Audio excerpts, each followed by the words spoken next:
Hey, how's it going, everybody? So today we're going to be working on video 2 of my Salesforce Lightning Web Components playlist that you can see right here. If you aren't already familiar with it, feel free to check out that playlist to watch video number 1. And if you're not familiar at all with Lightning Web Components or how to set up your development environment, feel free to check out this playlist right here. It has 4 videos that go over how to get that set up on your computer so you can go ahead and start creating Lightning Web Components. So I'm thinking for today's video, we'll go ahead and cover methods, data binding, and perhaps even conditional rendering. So if that sounds interesting or useful to you guys, hit that subscribe button. I would greatly appreciate it. It's basically telling me that you guys want to see more of these videos. So go ahead and do that. And also, as always, if you guys have any questions, comments, or any suggestions for future video topics, feel free to leave those down in the comment section down below, and I'll do my best to get back to you guys. As always, we're going to be working in our VS Code, and I already have a project set up. So all we really need to do is just perhaps authorize our dev hub. And so to do that, in case you've never ever authorized an org or a dev hub before, what you want to do is just run the authorize a dev hub command and just go through the steps. It'll open up a browser in your default browser, and it'll ask you to log into your Salesforce environment. And then after that, you should have a connection to your dev hub within VS Code. Since I already have that, I'm going to go ahead and on the bottom left-hand corner, click on where it says no default org set. And I'm going to go ahead and just click on this right here. It just shows all my connections that I have, which basically is just the dev hub. So I'm going to go ahead and run that command.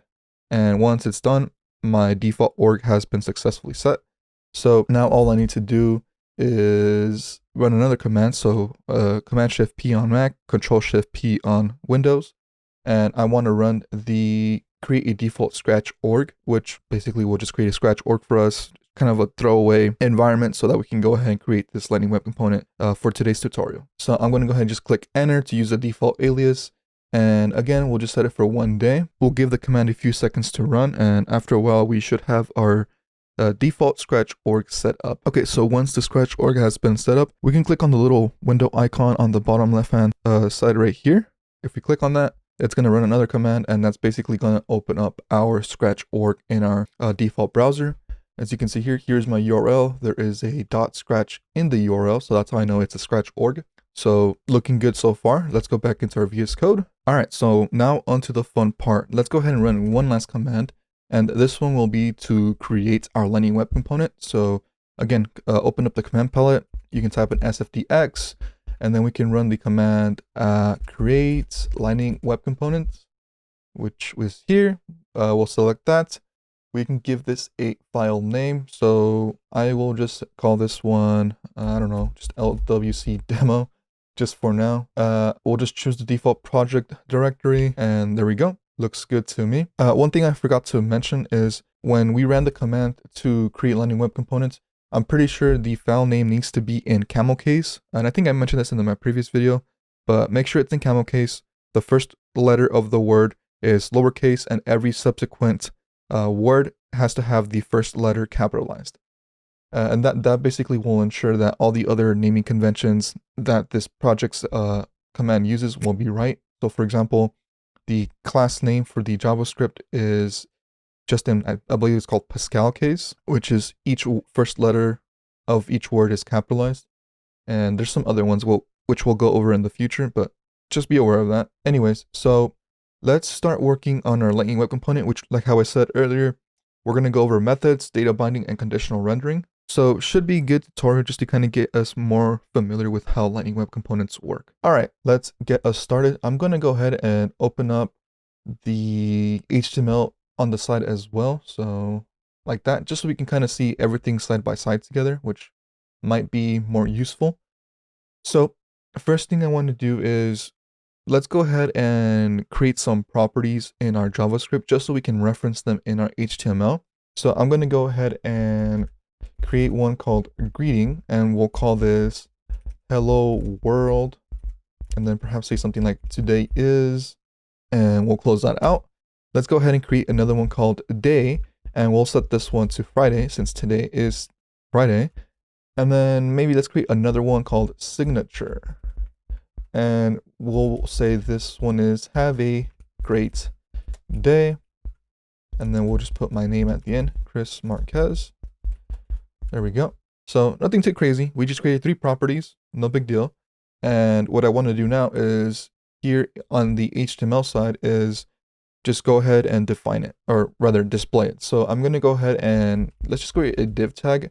And I know I'm just kind of using like standard HTML tags, which when in reality we should probably be using like the Lightning ones that are given to us by the Lightning design system or whatever it's called, which we will get into in the future. But just to keep things simple and not go too crazy, we're just going to make use of simple HTML tags like the div tag.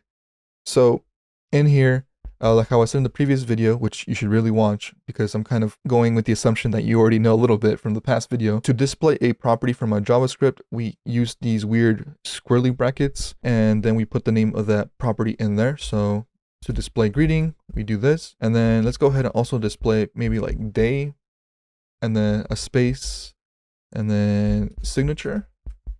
So with that, we should be able to see these things, these properties displayed in our HTML.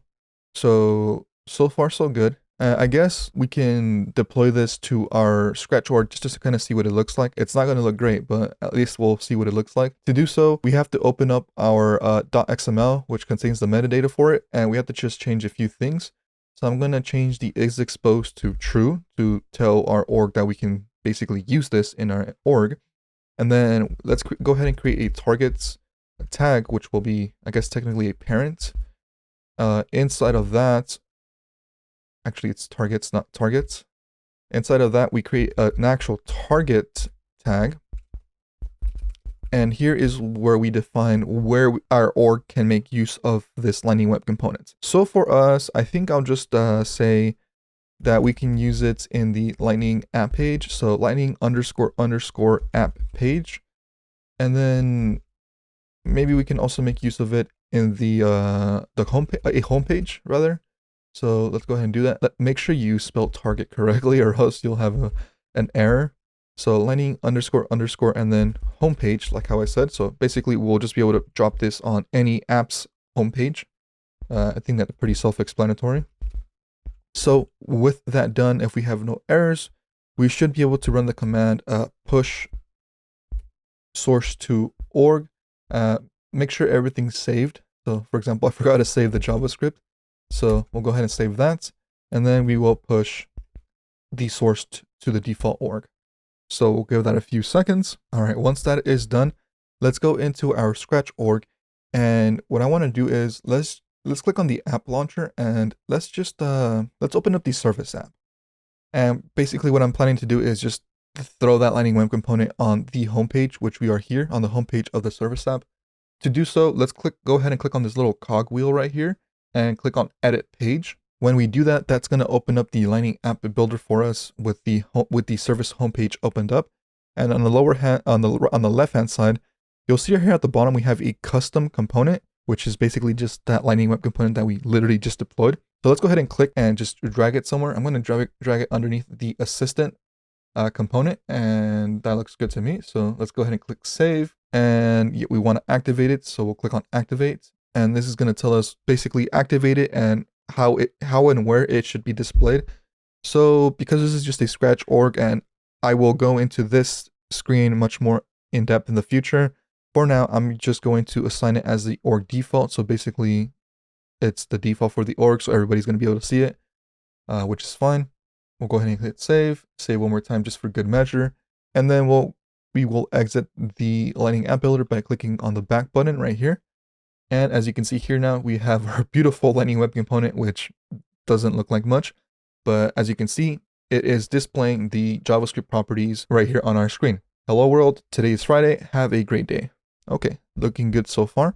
So now I'm going to go ahead and close the XML file because we don't need that anymore. And now what I want to do is let's go over methods, right? So methods, in a nutshell, it's basically just allowing you to write code in a way that it is reusable. So basically you write code inside like some container, and then you can basically call it whenever you want.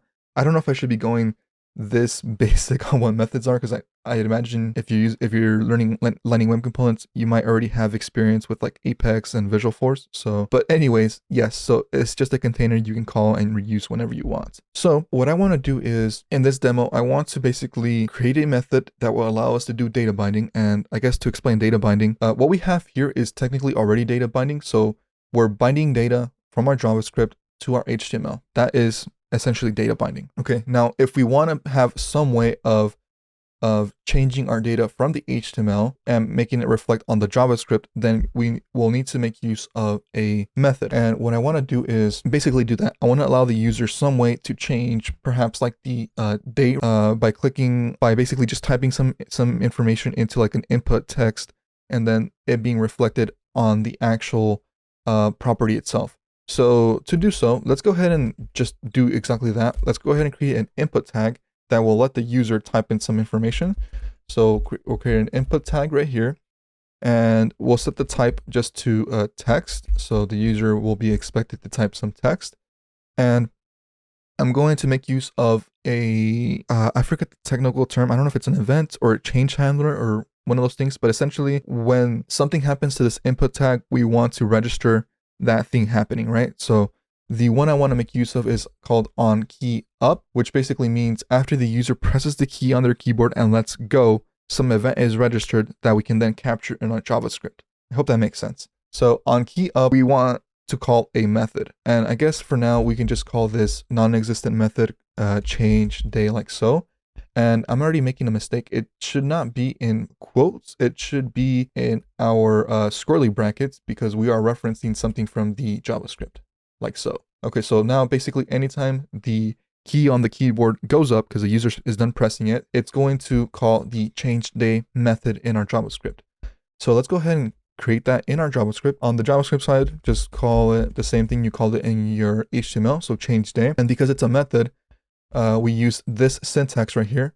There is the parentheses, which is, it's called parameters when you're defining your function, which is essentially what we're doing. Okay, so in here, when this function or method, gets called from our HTML, there's going to be something in this parameter called, well, we can call it whatever you want, but essentially when it gets called from the HTML, it is passed down this events object. And this comes from like the browser itself. It's from the HTML DOM, all that crazy stuff from the web development world that I'm not going to get into. But essentially when this method gets called from the HTML, it's going to be called and an events object will be passed into it. And we can make use of this event object because it's going to have a bunch of things in it. But the one we really care about is it's going to have the value that the user typed in the input right here.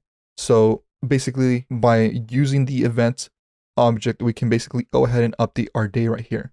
So what I'm going to go ahead and do is, like how I said, we want to change the day property to whatever the user types in our JavaScript to call this day property right here. We can make use of the this keyword. So I'm going to say this day, which is referencing the day that's in our class right here. So we're going to say this day is equal to something on the event object. And what we want to grab is event target dot value. And I will leave documentation for if you're not familiar with like JavaScript and events and all that kind of stuff. But essentially, the event object has a target property that then has a value property. I forget how it looks like, so like in the actual structure. But essentially, in a nutshell, this will contain whatever the user types in this input tag. So simply by just doing this, we should now be able to allow the user to type some information in that input text. And it will call this change day method and it will go ahead and update the day, which will then be reflected in this div tag right here. Now, one thing I want to point out, I want to say before the 2020 Salesforce update, whatever you call those, you had to make use of a decorator called I believe it was called like @track or something. And you would use that to tell the Salesforce framework Lightning Web Component thing, hey, keep track of this property because it's going to change in the front end. Well, you no longer need to do that post that update. The only time you would make use of that track decorator is if you were going to have the user update either an array or an object. And when I say that, I mean they're going to update an element within the array or within the object. That's the only time you need to specify the track decorator. And that's as much as I'm going to say for now, because I am planning on making a video on decorators that will go much more in depth. So if you're not familiar with that, just forget about it for now. Subscribe so you can see that video when it comes out. So anyways, with that said, and with these changes done, let's go ahead and just deploy this to, or push this to our source org one more time so we can kind of see what we've done so far. Okay, once it is done, I'm going to go ahead and just refresh our page here. And if things are not broken, we don't see our input tag here, which probably means that I forgot to save the HTML. Yep, I'm going to go ahead and hit save on that now. And we'll go and run the command one more time. All right, so now if we refresh our page, we should see that input text or input tag right here. And all right, so let's go ahead and try it out. So I'm going to say today is not Friday, today is Saturday. And as you can see, as I'm typing things out right here, this day property is being automatically updated because of that on key up change handler or event, whatever it's called. I always forget the technical terms. So far looking good. We've now done some pretty cool data binding from our HTML back to our JavaScript. So I think that was a bit too easy. So let's go ahead and do some more because this video is still too short. Next, let's go over perhaps conditional rendering. So what I mean by conditional rendering is within the HTML, you have the ability to say, I want to display this div tag or any tag for that matter, conditionally, depending on some other circumstances, right? And the way you can go ahead and start doing something like that is perhaps by, or rather, inside your tag, you can make use of the if, I believe it's called a conditional directive or something along those lines. So we can say if something is true, if I can spell right, we're going to say if something is true, and that thing will be some JavaScript property. So let's say something like show message, right? So, and then back in here in our JavaScript, I'm going to create a show message property, and we'll just set this to true for now. So I know we're getting a bunch of like little, I don't know if they're error messages, but it's basically just telling us that the div tag has no element and that you should really be using the Salesforce Lightning Design System, which we're going to just ignore for now. But anyways, we're saying here, if something is true, if this show message property is true, then go ahead and display this entire div tag. That's basically what's happening here. And because this show message thing will always be true, well, that div tag will always be displayed, right? But we can go ahead and kind of like spice things up a little bit more, right? Let's go ahead and create another input right here at the top. And this type, that input will be a button. So we'll create a type with a type of button. And then we're going to, let's see, this one, when someone clicks on it, some action should happen. And as you might have already guessed it, we're basically just going to create another method that when the user clicks on it, something's going to happen. So let's go ahead and call this one toggle message, just to be as descriptive as possible. And back in our JavaScript, we'll go ahead and define the toggle message function or method like so. And like how I said earlier, anytime a method is called from the HTML, an event parameter is passed in. And I'll just write it here for now, but we're not really going to use it in this case because what I want to go ahead and do is anytime that the user clicks on this toggle message, we're going to say this.showMessage, and we're going to just set it to show message. But what I want to do is use the a logical operator, and we want to use the logical not like that. So we're basically going to say whatever show message currently is, do a logical not, which basically will invert whatever it is. So kind of following this example here, when the Lightning Web Component is first run on the page, the show message is set to true, right? If the user clicks on the toggle message button, well, then this method will fire and it will say set show message to show message inverse. The inverse of true is false. So therefore, show message is now false. I really do hope that makes sense because I feel like I'm not explaining it too well. But anyways, if you have any questions, just leave them down in the comment section below and I'll get back to you guys. So because now show message is false in our example here, this right here, this conditional directive will now be false. So you should not see this div tag anymore. Hence conditional rendering. So let's go ahead and save the things and hopefully things work. And actually, before we do that, I forgot. For the button, we need to give it a value attribute or else we're not going to see anything. We're not going to have a label for our button. So we're going to just say toggle message right here, like so. Now we can go ahead and click save, make sure everything is saved. And let's go ahead and push it to the scratch org one more time so you can kind of see what we've built so far. I'm going to go ahead and refresh this. And now we should see we have a button right here. Like I said, it doesn't look pretty because we're not making use of the Salesforce Lightning design system things that make all these cards and other elements on our page look kind of pretty. But anyways, let's go ahead and click on our toggle message button right here. And when we click on it, you see that that message actually disappeared, hence the conditional rendering. So, and the cool thing is, you know, these things, they're all still firing, right? So like if I untoggle it, you'll see here that it says today is Friday, right? But if I toggle it and I now start writing today is Saturday and I untoggle it, well, you know, these events are still firing in the background. Just because you don't see them doesn't mean they're not, right? So yeah, I just wanted to show that very quickly. Let's jump back into our Lightning Web Component. And is there anything else I want to show you guys? I'm thinking, oh yeah. Like how I said earlier, when we were talking about these events, I will leave down, first, I will leave down this documentation guide on JavaScript operators if you're not familiar.